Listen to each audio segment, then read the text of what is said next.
Hey guys, mabuhay! I'm Ronald Dalus, and for today's video, we are going to unbox the iPhone 16e silicone case.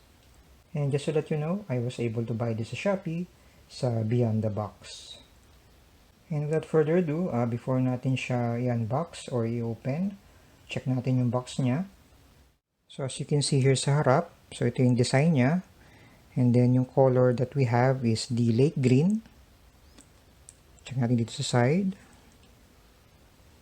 Sa ibabaw. And sa ilalim. Dito naman sa likod. So, meron siya ditong sealed sa taas. So, dyan lang yung sealed niya.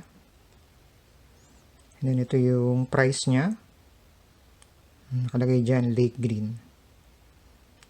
So, let's go ahead at open na natin to.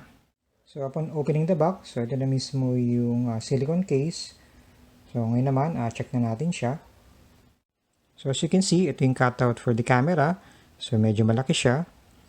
So, ito naman yung Apple logo, cutout for the USB-C charging port, speaker, and microphone.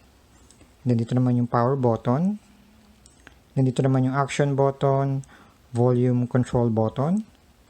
Then, sa loob, meron parang, soft material. So, parang microfiber lining daw to. So, which is really nice to prevent scratches na rin dun sa likod ng iPhone 16e. Tingnan yung nakalagay dyan na iPhone.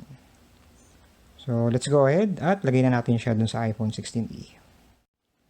Ito na siya guys. So, for me, I really like this color, itong lake green, kasi very elegant at saka very premium, yung itsura niya, at saka parang ang professional ng dating niya. So, yung itsura niya sa likod.